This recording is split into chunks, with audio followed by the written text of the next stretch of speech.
सोमवार के दिन तू मेरे मंदिर के दरवाजे पर चौखट पर बैठ जाना, और दूसरा प्रतिदिन शाम के समय पर तू बेलपत्री के पेड़ के नीचे बैठ जाना।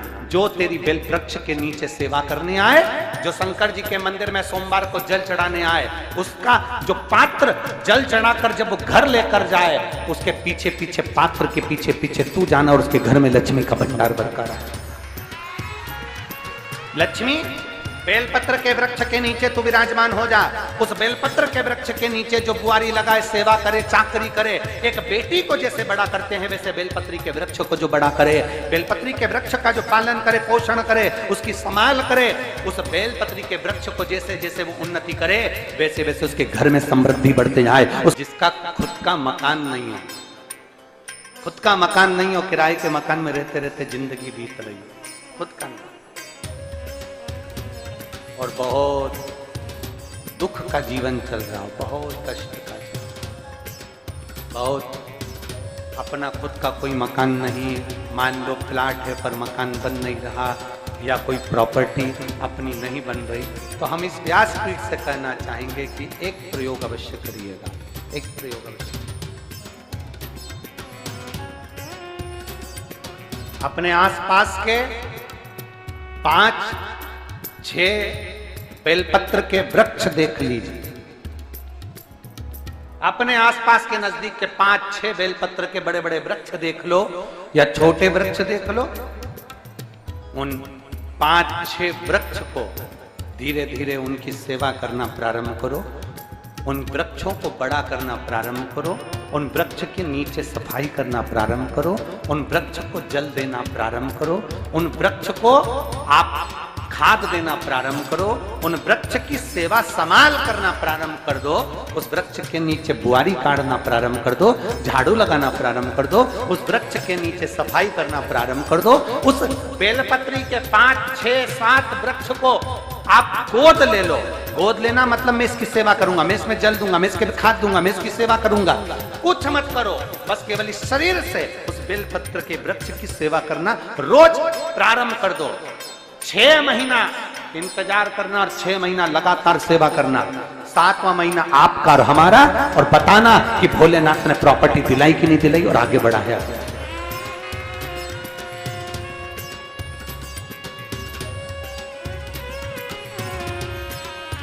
एक बेलपत्र का वृक्ष जिसके नीचे माता लक्ष्मी विराजमान होती है, एक बेलपत्र के वृक्ष के नीचे लक्ष्मी रहती है।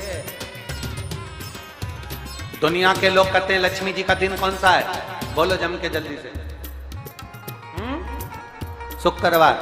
दुनिया के लोग कहते हैं लक्ष्मी जी का दिन शुक्रवार है, पर माता लक्ष्मी से पूछा जाए कि तुम्हारी माता ख्याति देवी नारायण भगवान के साथ तुम्हारी शादी नहीं कर रही थी, शंकर को लक्ष्मी दे रही थी, तब तुमने भगवान शंकर से विनती करी, भोले बाबा मैं नारायण से प्रेम करती हूँ, भगवान नारायण से मेरा विवाह हो। तो माता ख्याति देवी से शंकर भगवान ने विनय कर कर कहा कि लक्ष्मी जी का विवाह नारायण के साथ कर दिया जाए।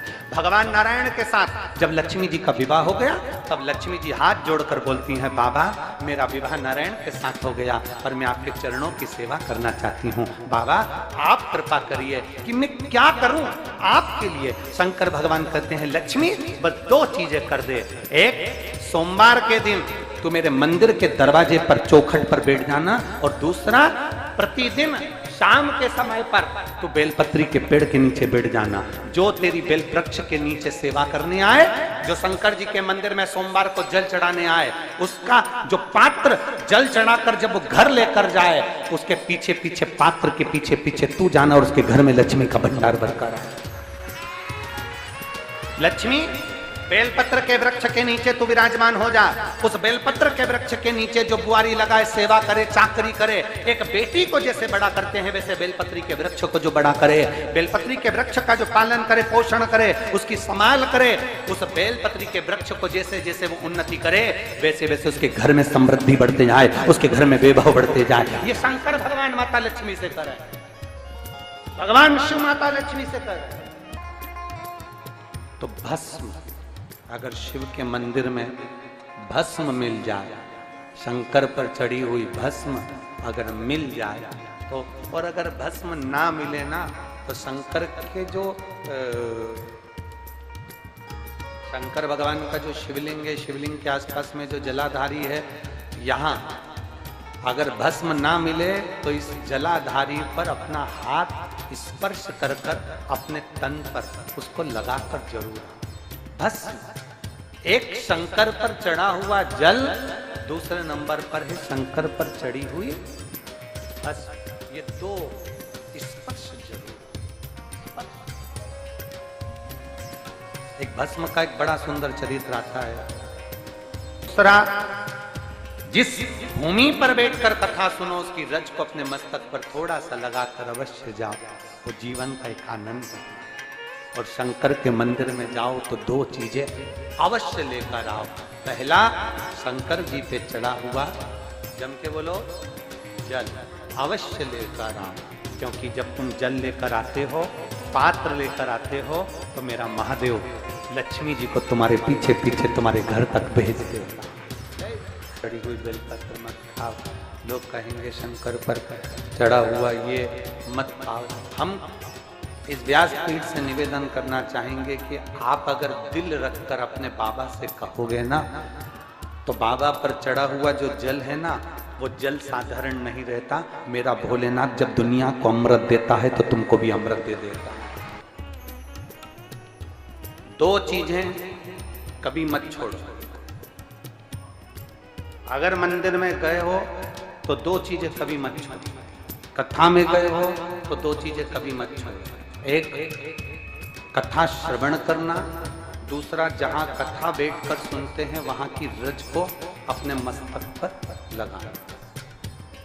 कथा सुनने के बाद आप यहां से जाओ, भले दरी बिछी है, आसन बिछा है, कारपेट बिछा है, उस पर अपना हाथ फेर कर उस रज को अपने मस्तक पर जरूर लगाओ। क्योंकि शिव पुराण में, भागवत पुराण में, स्कंद पुराण में, कुर्म पुराण में, नर्मदा पुराण में, लिंग पुराण में, नारद पुराण में, ब्रह्म वैवर्त पुराण में, जितनी भी पुराणे हैं, सब पुराणों में लिखा है कि जिस स्थान पर बैठकर हम भगवान की कथा को सुनते हैं, उनको याद करते हैं, जितनी देर हम उनको याद करते हैं उतनी देर वो परमात्मा उस स्थान पर बैठा हुआ रहता है। हाथ रखकर बोलना, शंकर भगवान से तुम्हारा रिश्ता कौन सा? शिव जी से आपका कौन सा रिश्ता?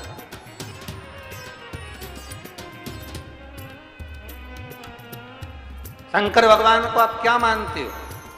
हमने आपको एक संबंध बताया था कि सीहोर कुबेरेश्वर धाम आपका मायका है, तो हम आपके भाई हैं, तो शंकर भगवान आपके पिता हैं, आपके बाप हैं, आपका बाबा है, आपका दादा है।